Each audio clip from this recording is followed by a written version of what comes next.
आज हम आपके लिए प्राचीन इतिहास की कुछ प्रमुख पुस्तकें लेके आए हैं जो आपको हर एग्जाम में एक दो को देखने को मिल जाती हैं। और ये एक पुस्तकें आपको थोड़ा सा इनकी डिटेल भी बताएंगे थोड़ा सा, ताकि आप इनको याद करने में आपको आसानी रहे। और ये पुस्तकें आप को हर एग्जाम में देखने को मिलती है। चलिए स्टार्ट करते हैं आज का टॉपिक।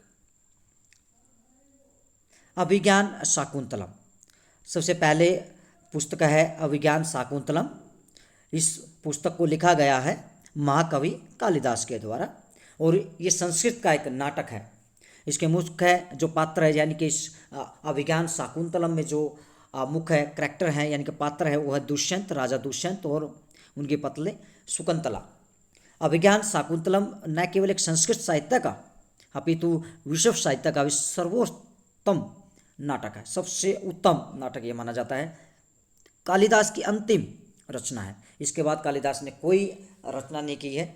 इसके 7 अंकों में राजा दुष्यंत और शकुंतला की प्रणय कथा का वर्णन है। प्रेम कैसे होता है, कैसे उनकी शादी होती है, उसका वर्णन है।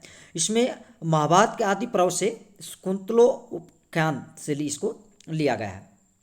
महर्षि कर्ण के माध्यम से एक पिता अपनी पुत्री को दिया गया उपदेश आज भी 2000 वर्षों बाद भी उतना ही महत्वपूर्ण है जितना उस समय में थे। यानी कि इसके अंदर ये बता रखा है कि कैसे दुष्यंत, राजा दुष्यंत जो हुए हैं, उनका और शकुंतला का प्रेम होता है। उसके बाद कैसे उनकी शादी होती है और कैसे वो बिछड़ जाते हैं, और उसके बाद कैसे शकुंतला को और राजा दुष्यंत को याद आती है और वो उनको लेने आते हैं। और विदाई के समय एक पिता यानी कि महर्षि कर्ण कैसे शकुंतला को समझाते हैं कि ससुराल में कैसे रहना है, जो आज के समय में हम देखने को मिलते हैं। वो संस्कार सारी चीज़ें इसमें बता रखे। तो अभिज्ञान शाकुंतलम बड़ा इंपॉर्टेंट है, कालिदास जी के द्वारा लिखा गया है। नेक्स्ट अष्टदाई। ये भी बड़ा पूछा जाता है एग्जाम में। अष्टदाई यानी कि 8 अध्याय वाली, यानी कि जिसके अंदर 8 चैप्टर हैं, जिसका लेखक है, जिसके रचनाकार हैं महर्षि पाणिनि। महर्षि पाणिनि द्वारा रचित संस्कृत व्याकरण यानी कि अष्टदाई जो है संस्कृत व्याकरण पे लिखी गई एक अत्यंत प्राचीन पुस्तक है, जिसकी ये मान सकते हैं 700 BC पहले ये लिखी गई होगी, यानी कि 700 ईसा पूर्व इसका रचनाकाल समय माना जाता है। इसमें 8 अध्याय हैं। प्रत्येक अध्याय में 4 पद हैं। प्रत्येक पद में 38 से 200 तक सूत्र हैं। इस प्रकार अष्टदाई में 8 अध्याय, 32 पद और सब मिलाकर लगभग 4000 सूत्र है। इतनी बड़ी ये है और पूर्ण ये संस्कृत व्याकरण का एक ग्रंथ माना जाता है। अष्टदाई 8 अध्याय वाली महर्षि पाणिनि। चलिए नेक्स्ट पे चलते हैं। ये है आपकी कथा सरित सागर, जिसके लेखक है सोमदेव भट्ट, जिसको 1063 ईस्वी से 1082 के मध्य इसकी रचना मानी जाती है कि इसके बीच ये बनी होगी, यानी कि इसके द्वारा लिखी गई होगी सोमदेव जी के द्वारा। कथा सरित सागर जो है विश्व कथा साहित्य को भारत की अनूठी देन है। बिल्कुल यह संस्कृत साहित्य का श्रोमणी गुण ग्रंथ है, यानी कि सबसे संस्कृत में लिखा गया सबसे बड़ा ग्रंथ इसको माना जाता है। शिरोमणि यानी कि बहुत अच्छा उत्तम ग्रंथ ये माना जाता है, जिसकी रचना कश्मीरी पंडित सोमदेव भट्ट ने की है। यानी कश्मीर के वो पंडित हैं सोमदेव जी, उनके द्वारा इसको लिखा गया। इसलिए ये बहुत बड़ी कथा कहा जाता है इसको। गुणाद यानी कि बहुत वृद्ध कथा भी कहा जाता है, बहुत बड़ी कथा। इससे पहले प्राकृत यानी कि प्राकृत भाषा में लिखा गया था। वृद्ध कथा संस्कृत साहित्य की परंपरा को सर्वाधिक प्रभावित करने वाला ग्रंथ है। गुणाढ्य और वाल्मीकि और व्यास के समान ही आदरणीय भी माना जाता है, यानी कि महर्षि वाल्मीकि और वेद व्यास जी ने जो चीज़ें लिखी हैं उनके समान ये ग्रंथ माना जाता है। वृहत कथा यानी बहुत बड़ी कथा भारतीय कथा परंपरा का महाकोश है। मिथक और इतिहास यथार्थ सच्चाई और इंद्रजाल का इसमें पूरा संगम करके इसमें लिखा गया है। तो कथा सरित सागर ये भी इंपॉर्टेंट बुक है जो लिखी गई है सोमदेव भट्ट जी के द्वारा। नेक्स्ट चलते हैं। कादम्बरी। कादम्बरी जो लिखी गई है बाण भट्ट जी के द्वारा। कादम्बरी संस्कृत साहित्य का महान उपन्यास है। इसके रचनाकार बाण भट्ट जी हैं। यह विश्व का प्रथम उपन्यास कहलाने का अधिकारी, यानी कि ऐसा माना जाता है ये विश्व का सबसे पहला लिखा गया नोवेल है, यानी कि उपन्यास है। यह ग्रंथ बाण भट्ट जी के जीवन काल में पूरा नहीं हो सका, यानी कि बाण भट्ट जी ने इसको स्टार्ट किया था, लेकिन अनफॉर्चुनेटली वो इसको पूरा नहीं कर पाए। इसी समय उनकी मृत्यु हो जाती है। तो उनकी मृत्यु के बाद उनके पुत्र हैं भूषण भट्ट, पुलंद भट्ट भी इनको बोला जाता है, इन्होंने इसको पूरा किया है।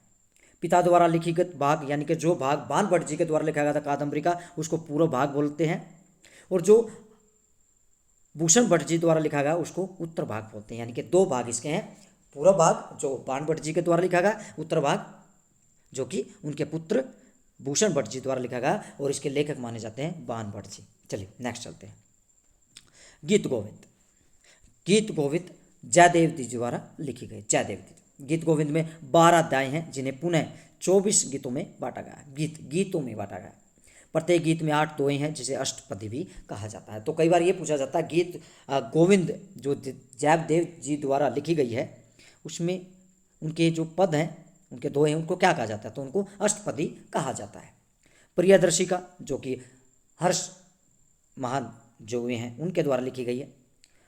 परदर्शिका हर्ष द्वारा रचित एक संस्कृत नाटक है, जिसमें राजा उदयन और राजकुमारी प्रियदर्शिका की कहानी वर्णित है। यानी कि प्रियदर्शिका क्या है? एक कहानी है जिसमें राजा उदयन और राजकुमारी प्रियदर्शिका की पूरी कहानी लिखी गई है। चलिए, बुद्ध चरित। बुद्ध चरित जो लिखी गई है अशोक घोष के द्वारा। अशोक घोष जी भी महान लेखक साहित्यकार हुए हैं। बुद्ध चरित संस्कृत का महाकाव्य है।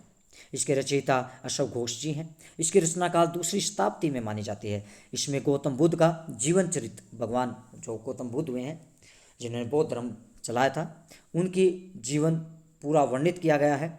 इस काव्य का आरंभ बुद्ध के गर्भाधान से उसकी परिणति बुद्ध तव प्राप्ति से, यानी कि जब उनका जन्म होने से पहले उनकी माता जब गर्भ धारण करती है, वहाँ से लेकर जब तक वो निर्वाण प्राप्त नहीं करते हैं, केवल्य की प्राप्ति नहीं करते हैं, महानिर्वाण प्राप्त नहीं करते हैं, तब तक की ये पूरी कहानी है।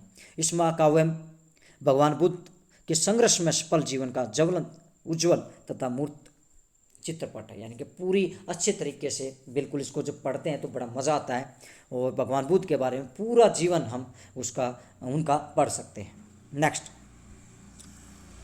महाभाष्य महर्षि पतंजलि के द्वारा लिखी गई हैं। महाभाष्य पतंजलि द्वारा रचित है। पतंजलि ने पाणिनि के अष्टाध्यायी के कुछ चुने हुए सूत्रों पर भाष्य लिखा। भाष्य मतलब उसको एक टीका, यानी कि उसका छोटा रूप लिखा, जिसे व्याकरण महाभाष्य का नाम दिया। महाभाष्य वैसे तो व्याकरण का ग्रंथ माना जाता है, किंतु इसमें कहीं कहीं राजाओं, महाराजाओं, जनतंत्रों के घटनाचक्र का भी वर्णन मिलता है। यानी कि ये जितने भी किताब है, ये कहीं ना कहीं मतलब हमें नॉलेज तो देती हैं व्याकरण की या दर्श की, लेकिन साथ के साथ हमारे साहित्य को भी दर्शाती हैं। इसलिए ये हमारी साहित्य के लिए बहुत ही इम्पोर्टेंट है। क्या कहते हैं? मुद्रा राक्षस, विशाख दत्त। ये किताब भी बहुत ज़्यादा पूछने वाली पुस्तक है, जो एग्जाम में सबसे ज़्यादा पूछी जाती है। संस्कृत का साहित्यिक ऐतिहासिक नाटक है, जिसके रचयिता विशाख दत्त हैं। इसकी रचना 4वीं शताब्दी में हुई है। इसमें चाणक्य और चंद्रगुप्त मौर्य की सफलताओं के आधार पर चाणक्य की राजनीतिक सफलताओं का विश्लेषण मिलता है। यह मौर्यकालीन समाज को दर्शाता है। यानी कि इसमें मौर्य साम्राज्य के बारे में बता रखा, चंद्रगुप्त मौर्य, और सबसे ज़्यादा चाणक्य जो विष्णुगुप्त के नाम से भी जाने जाते हैं, जिन्हें कौटिल्य के नाम से भी जाना जाता है, जो महान व्यक्तित्व हुए हैं, जिनका माइंड इतना शार्प था कि वो किसी चीज़ को भी बड़े डिप्लोमेटिक ढंग से सोल आउट कर लेते थे। उसके बारे में पूरा राजनीतिक सफलता का विश्लेषण है। और ये मौर्यकालीन जो भी समाज है, इकोनॉमी है, पॉलिटिकल, उसकी एडमिनिस्ट्रेशन है, उसके बारे में पूरा बताता है। तो मुद्रा राक्षस, विशाख दत्त। चलिए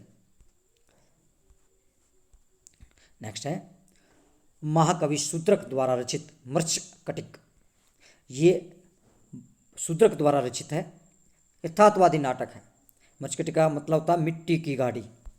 मृच्छकटिक का मतलब है मिट्टी की गाड़ी। सारा नाटक क्या है? मिट्टी की गाड़ी पर केंद्रित होने के कारण लेखक ने इसी नाटक पे इसका नामकरण भी कर दिया। नाटक यथार्थ जीवन की गतिशीलता, रसमयता को दर्शाता है। इस कई उल्लेखों से ज्ञात होता है कि शूद्रक दक्षिण भारतीय थे, यानी कि जिन का जिक्र किया गया है उसके, जिसे प्राकृत अपभ्रंश, यानी कि ये मिट्टी की गाड़ी है, उसके चारों तरफ घूमती है, लेकिन शूद्रक जो है ना वो राजा के भी हुए हैं, तो उनके दक्षिण भारतीय थे, उन्हें प्राकृत अपभ्रंशों का अच्छा ज्ञान था। विवर्ण व्यवस्था में विश्वास रखते थे तथा गाय ब्राह्मणों का विशेष आदर करते थे। गांव और ब्राह्मणों का विशेष आदर करते थे। तो शूद्रक जो है शूद्रक का जो समय था वो 6वीं शताब्दी था, ऐसा माना जाता है। तो ये रचित है मृच्छकटिक शूद्रक के द्वारा, ये बड़ी इंपॉर्टेंट है। नेक्स्ट,